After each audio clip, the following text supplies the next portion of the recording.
On the 24th of February, Putin invaded Ukraine. After the start of this war against Ukraine, the level of oppression in Russia went to the historical maximum of modern history of Russia. Since the collapse of the USSR, Russian people haven't experienced such a level of the new laws against the freedom of speech as after the start of a special military operation. Today, I'll tell you about 10 absurd arrests related to the war and new laws against the freedom of speech in Russia. Take a seat, because we start to get deep into the world of absurdity. The first case happened at the end of August in annexed Crimea.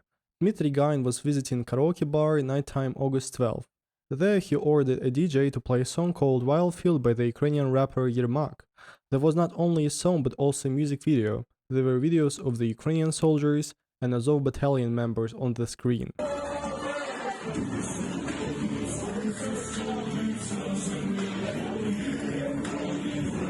Next day after the karaoke experience, Dmitry Gain was arrested and fined 50k rubles, which is about $800, for discreditation of the Russian army. Moreover, the DJ who played the song named Yuri Rodionov was also arrested. He was detained for 10 days for showing the Nazi symbols according to the decision of the Russian court. I'll remind you that the battalion Azov in Russia is considered as a terrorist organization on the same level as Taliban, for example, but it doesn't stop the Russian government from having negotiations with them taking place in Moscow. So a guy was just arrested for playing a song in support of Ukraine. We don't know if he really meant that, maybe he just liked the way it sounds, who knows. Anyway, he was arrested and fined. And now, just imagine what level of self-censorship will grow up or already grown up in the heads of the people in Russia.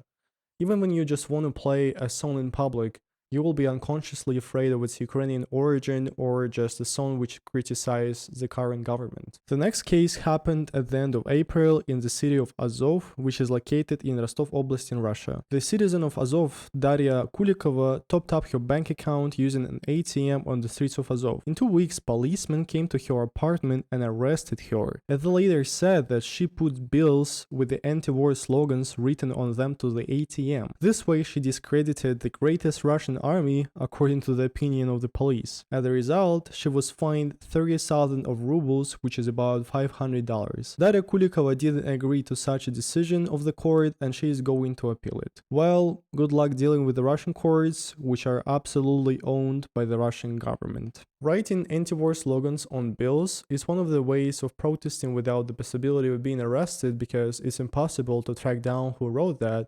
Well, at least me and many other activists thought this way. I still think that that lady didn't put those anti-war slogans on the bills, but the police literally have no proof that she wrote that, and they still claimed her guilty. An archaeologist, Yevgeny Kruglov from Omsk, was arrested during one of his expeditions in the forest of Tyumen Oblast at the end of July. He was fined a month ago for reposting news about what Russian soldiers did in Bucha and Mariupol, and then later he did the same and reposted some content about the war from not the official mass media. And according to the new law, if you repost a fake info about the Russian army for the first time, you just get a fine. But if you repost it once more, it's a felony, and you can go to jail for this. This is what happened to the archaeologist Yevgeny Kruglov from Omsk. He reposted something about Russian army on VK, which is a social media owned by the government.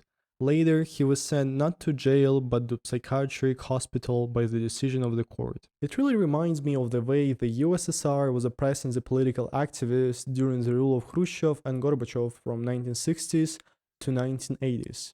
They just put you not to jail, but to a psychiatric clinic, which is not really different from the Soviet prison. And this way, they can just say to the public, oh, that guy, he's just mentally ill, or just never ever mention those people. So current Russia starts to learn the oppressive means of the USSR. A professor of history and philosophy from Barnaul, Alexei Argunov, reacted with a sad emoji to the post on Odnoklassniki. That post was related to another person named Alexander Goncharenko, who was arrested for discreditation of the Russian army. Typing this sad emoji under the post about arresting people, Alexei Argonov haven't known yet he will be also arrested just for using a sad emoji on social media. It's also mentioned in his criminal case that he liked a post with a video featuring Arnold Schwarzenegger and his speech related to the Russian people about the war in Ukraine. If you haven't seen that statement, Arnold tried to explain to Russians why Putin is wrong invading Ukraine. I guess Arnold Schwarzenegger is an extremist in Russia since then. So a professor, Alexei Argonov, was arrested for just sad emoji and a like on social media and fined 30k rubles, which is about $500. The most absurd case in my opinion. Well, unfortunately I'm wrong, so more absurd cases are coming. A climbing competition took place in Volgograd. Vyacheslav Koshelyev was one of the participants of the event.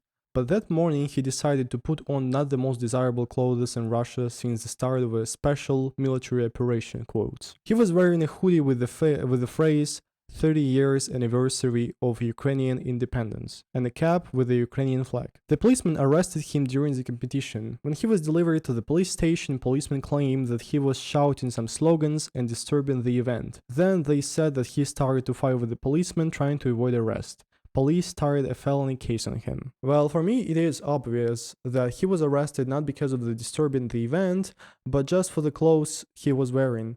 Showing any kind of symbols of Ukraine is really dangerous right now in Russia. The next case happened with Yelena with the double surname Tardasova Yun from Novosibirsk. She posted on Wiki a screenshot that she took from a WhatsApp group. On that screenshot, a woman who recently went to a memorial service of her husband who was fighting in Ukraine, she said that at least 1,000 new graves appeared at the cemetery where her husband is buried. And for spreading the information of the new graves, Yelena from Novosibirsk got herself a felony case. The government can put her in jail for up to 20 years just for posting a screenshot from a group in WhatsApp about 1,000 new graves in a cemetery in Novosibirsk. You cannot even say anything about the amount of the new graves that appear at the cemeteries in Russia because it's going to be considered as fake information. So those extra graves are just dead babushkas, I guess, as the Russian government wants you to think. We are not done with absurdity yet. A couple of Oksana and Alexander Velesovich were arrested and fined for conversation at the canteen of a health resort criticizing the special military operation. They were discussing their Ukrainian relatives who suffered during the Russian invasion. A cousin of Oksana Velesovich went missing close to Kiev in the first days of the war, and her mother wasn't able to evacuate from a war zone. The conversation of the couple was heard by the people who sat next to them. They started to call Velesovich Nazis, called the police and asked to evict them from a health resort. As a result, they were arrested for 24 hours and Alexander fined 30k rubles, which is $500. You know, in Russia and in the Soviet Union, people used to discuss politics only in the kitchens of their houses and apartments. Not because this is the most comfortable place and we have a tribune at every Khrushchevka's kitchen installed, but just because this is the only safe place to discuss politics, not fearing your neighbors gonna hear what you say. This is so ironic that Alexander and Oksana were arrested for conversations at the canteen because the kitchens used to be considered as the most safe place for such discussions. However, not anymore. Russia changed. The next situation happened with Savely Morozov from Stavropol. Savely had to be drafted in the Russian army in June, but he refused and asked to go to the alternative service. Basically, you have to serve in the Russian army as a conscript for 1 year if you are a male aged from 18 to 27, but there is a possibility not to serve in the army if this contradicts your pacifist beliefs. However, instead of 1 year of service in the military, you have to spend 2 years working in a hospital, for example. I don't think this is a nice deal, but I guess some people would agree to this. So coming back to Savely Morozov from Sevastopol. Savely applied for this 2 years of civilian service, so he won't go to the serve in the military. He went to a session at the military office explaining his decision not to go to the army, claiming that the war against Ukraine is a crime and he doesn't want to participate in it. As a result, the military office let him switch military service to civilian. However, in a couple of days he was arrested. Later, the court fined him 40k rubles, which is about $600 for discreditation of the Russian army. When I was in Russia, I was thinking that someday I also have to serve in the military, and I was seriously thinking about switching to a civilian service. Well, I'm glad I left Russia, and I hope that democratic Russia after Putin won't have a mandatory military service. Next case is from Belgorod. Two sisters, Elena Yegorova and Nadezhda Rosinskaya, went to the streets of their city to give away extra seedlings to the people. They were wearing clothes colored in the Ukrainian flag, yellow and blue. Then they were arrested by the police and fined 15,000 rubles each for violating the rules of public action. I'm not even sure it was a public action or any kind of demonstration.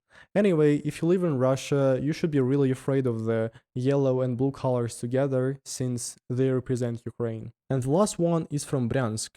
A resident of Bryansk was walking around the city, and at one point he saw a graffiti of Babushka holding a Soviet flag. He felt nothing but anger and wrote some curse words on the graffiti. For this, he was arrested and fined 35,000 rubles for discreditation of the Russian army. The history behind this graffiti is that the Babushka with a Soviet flag during the first days of the war, she met the Ukrainian soldiers thinking that they were the Russian soldiers, and she went out to them holding a Soviet flag. This Babushka became the symbol of Russian propaganda since the first days of the war. There are a bunch of monuments and installations that were installed around Russia in the past couple of months. The citizen of Bryansk was arrested and fined for not respecting this babushka and her love for the Soviet Union. At the same time, this case really represents the beliefs of Putin and those people who support him. They just want to return the Soviet Union back. 16,000 people have been arrested in Russia since the start of the war, 24th of February. And so many oppressive laws were passed in the Russian parliament. Life in Russia has become absolutely absurd, and the level of oppression in Russia right now can compete with the Soviet Union. That's it for today. Thanks for watching. I hope that the war will end soon. So stop Putin, stop the war.